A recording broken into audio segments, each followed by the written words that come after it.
Thank you for clicking on the video. Welcome back to the channel. This is, as promised, this is a review for Beauty in Black, Season 2, Episode 1. Now, I'm sure that many of you have already made your way through, and so I haven't. We are just starting, but I'm going to do something different.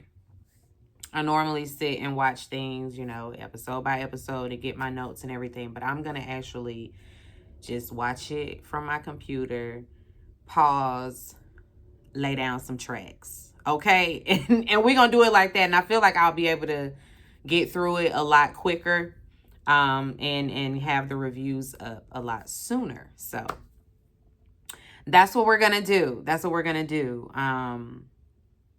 So let's get into her. Horace, of course, he just dropped a bomb on the entire family. He's happy with his choice to cut the family off. He tells Kimmy that she's safe. Kimmy, of course, is leery. If anything happens to her, or her sister or Rain, like she's worried about herself and her safety after the family finding this out, because the family is known for, retaliation and things of that nature. Horace tells her that she's safe because there's a clause in the will. If anything happens to her, nobody gets shares. Nobody gets anything. And so they won't hurt her. She demands that her sister, Raina, and I think it's Rain that advocates for Angel, because she ain't really think what's her face? Kimmy ain't really thinking about she not really thinking about Angel. But oh yeah, Angel too. And Horace is thinking about Angel. He asks about him. Where is he? They haven't seen him. He's not answering the phone. Kimmy needs clarification on her now being everybody's boss. What does that mean? Horace tells her that she should just head to the house. It's all set up for them. He offers them a new driver. Of course, they're leery of said driver because this driver came by way of Jules, and we don't trust Jules. And so this driver better not be up to no bullshit, okay? Horace, he says that he's going to prepare her. He's going to turn Kimmy he's going to whip her into shape, basically. He's going to whip her into shape. In no time, she'll be a cutthroat somebody in a minute, okay? She'll be a force to be reckoned with, kind of like Mallory. Because Mallory was also groomed. Pulled from the streets. And groomed, pulled down from was she a stripper? She has some kind of past life. And he took her from that and made her who she is today. And so he's about to do the same thing with Kimmy. In the waiting room, Mama Olivia, she wants to know what's going on. Who is this bitch? Who is this girl? Who is this lady? Who is this woman? Mallory. Oh, Roy can explain it. Can't you, Roy? He tell her to shut up, of course. Jules, you should know too. Cause then you introduce them like you know tell the class who Kimmy is. They also look over there at what's the man name? I got down Attorney Terrell. Varney, that's his name. Varney.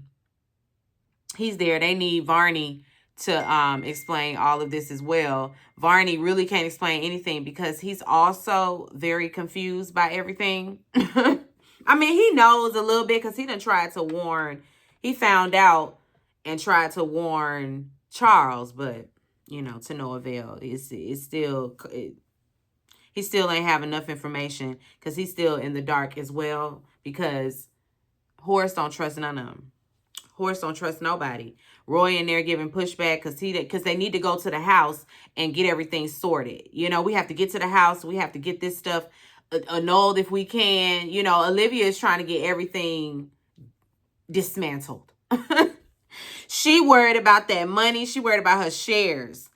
They need to go back to Roy's house. Roy don't want Varney coming there because he think Varney and Mallory got something going on. Boy, listen, Varney like boys. Okay? Varney like boys. Now, Mallory, on the other hand, Mallory was trying to test the waters to no avail. He absolutely declined her offer. No, thank you. He's not interested.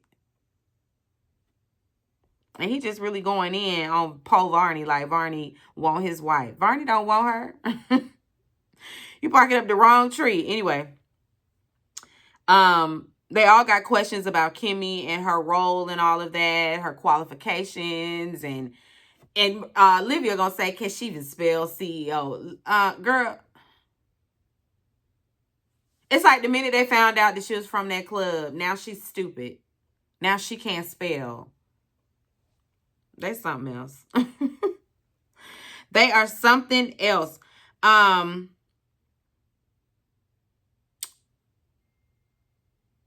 Charles says that Kimmy looks familiar. He's seen her from somewhere. He just can't put his finger on where he's seen her. As they're talking, Rain comes out and she tells him that, Jules, I mean, not Jules. She tells him that they need to talk to the driver or whatever.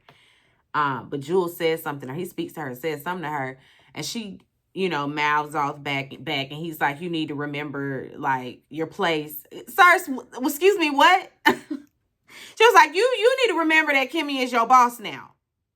Don't you forget that. Now you work for Kimmy. By way of me. So you remember your place, Jules. You talking to that girl like that. Kimmy come outside and she walks out with her sister, and Mallory steps up right away talking about some welcome to the family. She's so fake. Charles is immediately, I remember. Didn't I see you down to the Linda's shaking your ass on the pole? Kimmy said, didn't I see you coming out of that bathroom with that male dancer with coke on your nose and wiping your mouth? Charles say, I like you, bitch. You quick on your feet. You you might be some kin. You might be a part of the family. Charles ain't mad. Charles ain't mad at all. It's touche, bitch.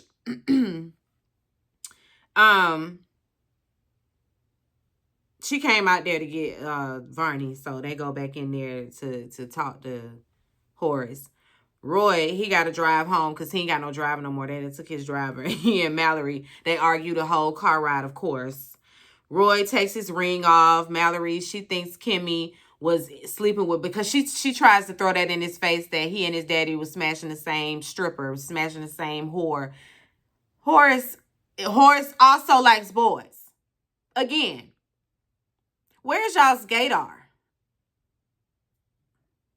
Anybody, Horace is textbook down low, okay? He too vocal and too upset about all things gay.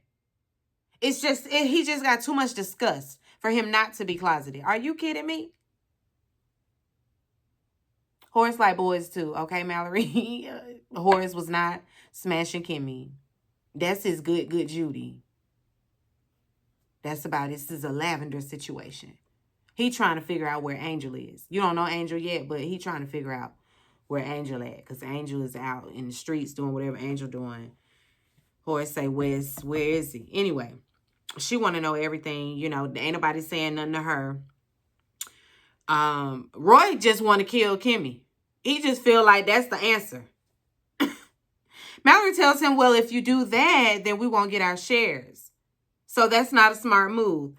This is all, she blames it all on Horace. Horace blindsided everybody. So this is all stemming back to him. But it's also Roy's fault because you the one pushed him. You the one pushed him up against the wall, and he had to show our ass. So now here we are because you want to tip the scales. Kimmy and Varney, they go back in there with Horace, and he wants him to add Rain and Angel to his will. Oh, and Lil Sis to the will. Horace wants it done immediately. Horace is like, I need you to go ahead and get hold on. Yeah, I need you to go ahead and get Kimmy up to speed on everything. I need you to update her on everything. And then Kimmy asked him, will they be able to verify any of this? And she asked him in front of this. She asked him this in front of Varney. He immediately excuses Varney and is like, didn't I tell you we can't trust none of them? Why you ask me questions like that in front of him? Don't do that. Don't do that. Okay. You don't think that I have other firms on retainer to double check what he got going on? Oh, yeah, I dots my I's and crosses my T's. Don't you worry about it, baby. Just follow my lead. And don't you dare, don't question me like that in front of them folk, because you can't trust none of them. Not even him. And you can't, because he immediately went back round there to tell them everything. You can't trust him. You just can't trust him. You just can't trust him. She need to understand that Horace is probably the only person she can trust, maybe. We don't know. We don't know.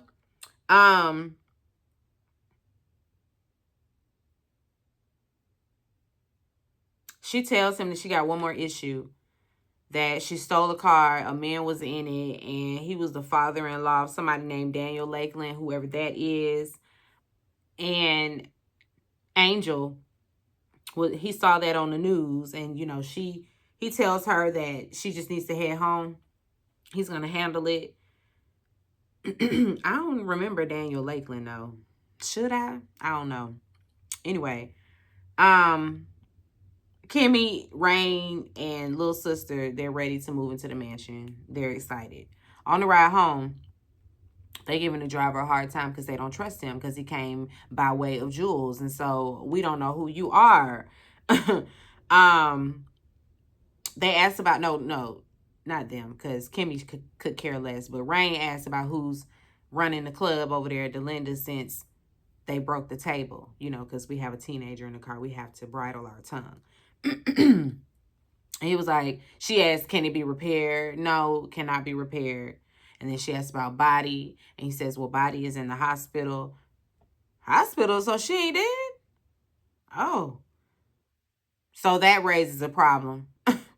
Rain got beef, though, with Body and that other girl. And the one played by T.S. Madison. I forgot what her name is on the show. But they call her the Pump Queen. Do you know her? He said, I'll find her. Yeah, find her. Because I need to talk to both of them. I need to talk to both of them. Rain, girl, you just got out the hospital. And you already finna try to find somebody. I need you to sit down and relax. Anyway, over there at Roy's house, the family, everybody is gathered outside. Norman and Olivia, they going back and forth. They got beef. Okay, the beef go way back. He laughing at her like, oh, you broke. Oh, that's why you so worried. You really ain't got no money. Oh, you need this money. Oh, okay. Olivia, she wants her money, period. She threatened to put him in a bag and everything.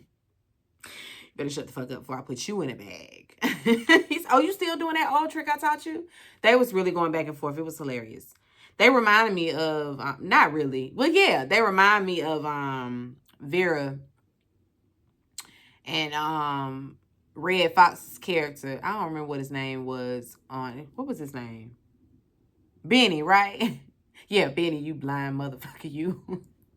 Benny and Vera on Harlem Nights.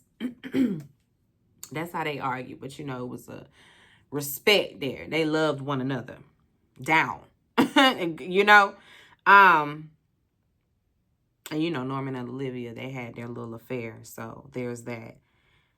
Varney finally shows up. He shows up behind Roy and Mallory. They all go inside. Varney reports back with what he discussed with Horace about wanting to add the people to the will. Charles, he immediately knows who Angel is. When he hears Angel, he's like, oh, I know him. He work at the strip club too. They start going back and forth again in there. Olivia, she got to tell them all to shut the fuck up. Can we contest this marriage? What can we do? You know, have him committed?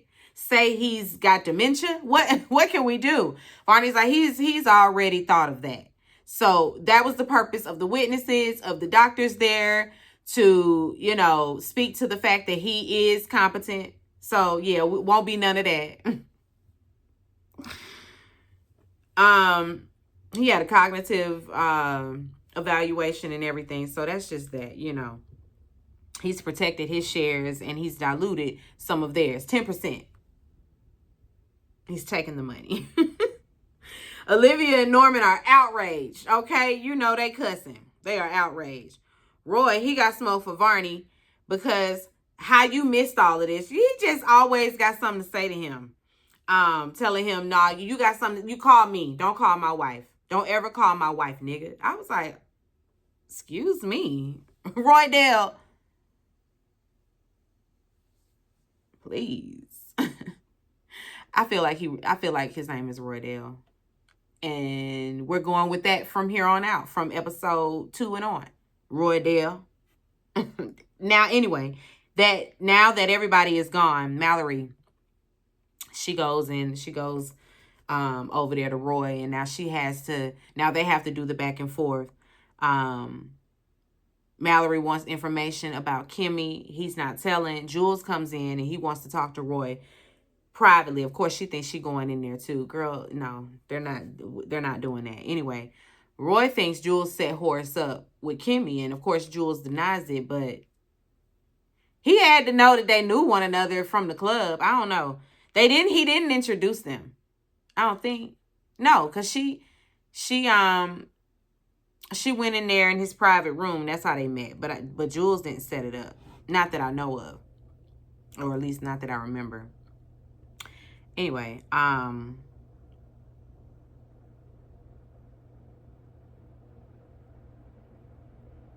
Roy doesn't trust Jules. Jules tries to convince him, you know, to trust him and to follow his lead, and he got it under control. He got another girl for him, and she's ready and willing and submissive. Don't you worry, I can help you out. You know, I just acting like none of what happened just happened. I guess that's what will remedy Roy Dale. The next, you know, somebody he can mistreat, because he about gay as hell too. Anyway, he tells him on the way out, he tells him to get rid of Mallory's side piece / driver. There will be no more of that. And hopefully that means that his character was written out or something like that, because I really couldn't stand his character. I'm just gonna be honest. If this was like tying up a loose end and we ain't gonna see him for the rest of the season, I'm happy with that, because I really didn't like his character. I didn't. I'm sorry. Him or the other girl, the girl that was, she was a little bit off. She's a little bit off.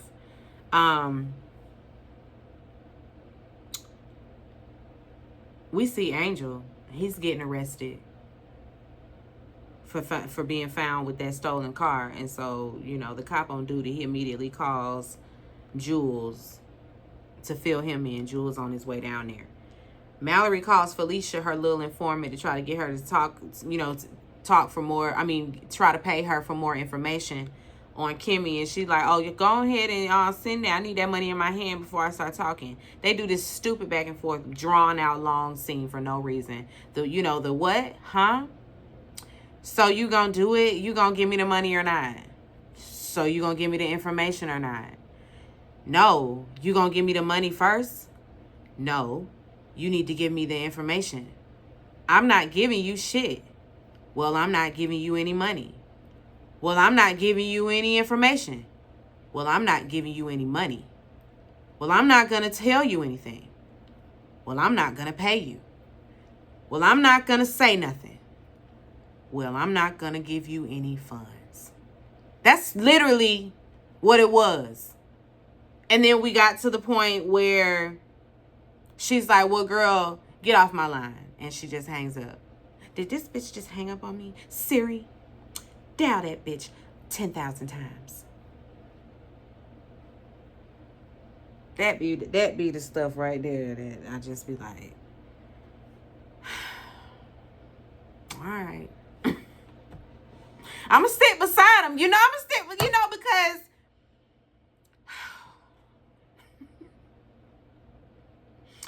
anyway, Charles, he home fixing a drink. He always talking about he finna go to the club. I'm going to the club. Okay, go to the club. Go to the club, please.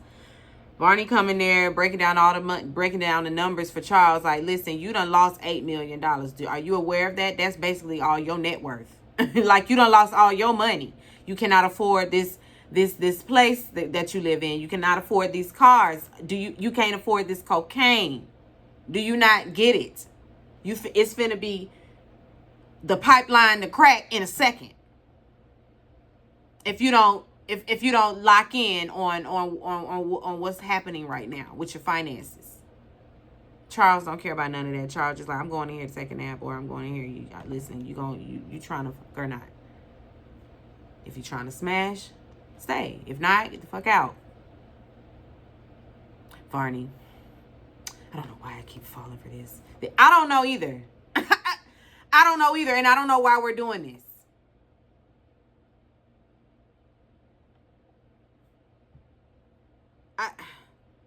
In real life, are you kidding me? Anyway, Kimmy, they pull up to the estate. The staff is waiting outside. They ask some questions. They find out that the whole family lives on the block. And they're like, oh, shit, wait a minute. So that means Roy on this street? Yeah, Roy the first house you passed. You ain't seen it. Mm-hmm. Mallory, she lived. Yeah, she's great. She's lovely. Varney and Charles, they laid up bucket naked. Bucket naked. Woo! In this acting thing, it is really, I will say, you have to have your boundaries and what you doing, what you're not doing. And that's one of them things that we not crossing those lines. I'm telling y'all, if I just want to land a nice detective role like my girl Olivia Benson. I just love that trajectory for me. Highest paid on television? Yes. You ain't never seen Liv in no compromising scene. You know why? That's that January 23rd. That's that January 23rd. We're not doing that. I got a whole husband and kids. I will not compromise myself for the role. I'm not doing it. And God is still going to bless me with the roles and send them my way. They're still going to find me because why? Integrity. Have you some morals and some boundaries and some values. I couldn't believe Terrell has... it's no judgment. Get your coin. Do you, black man. But for me, and I was just only coming from an actor standpoint, it's just like, whoo, you really... Okay. Because you notice, well, we seen Charles? Yeah, we saw Charles too. We saw Charles too last season. Anyway, Tyler gonna show us some cakes. He gonna show us some cakes. Anyway, they laid up. And per usual, Varney, I love you. And then we got to do the cat and mouse because now he finna push you away and push you out because he's running from love. Same old. And he needs to get some rest. And of course Varney storms out upset and he's yelling at him, come fuck me again and da-da-da-da-da, blah, blah, blah, blah, blah. But as soon as he step out that door and look up, who's standing there? Roydale. Roydale say, what the fuck did I just hear?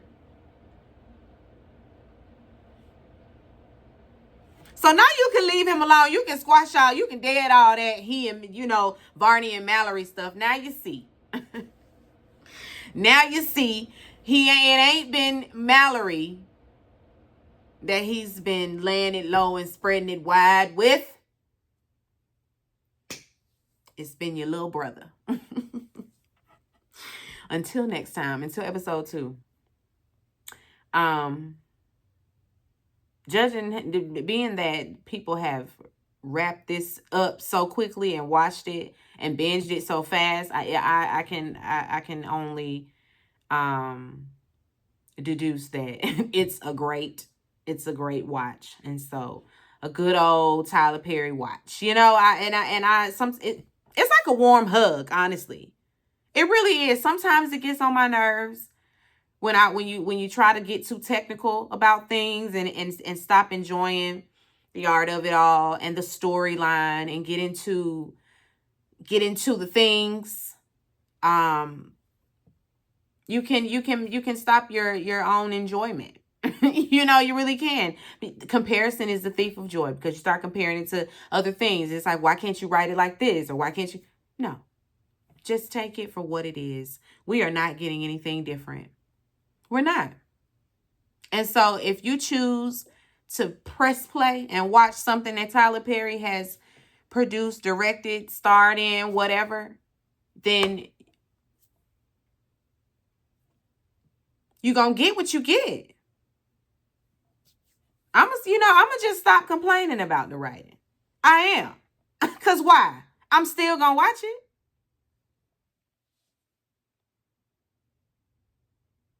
Do I want better? Absolutely. Are we going to get better? Or, excuse me, not better. Are we going to get different? No. So there's that. We're going to enjoy what we got to enjoy. Okay? There's that. You got to just, what they say, chew the meat and spit out the bones. That's what you got to do. Anyway, until next time, be sure to rate, comment, and subscribe to the channel. It's Call Me Busby, and I'll chat with you later. Peace and light.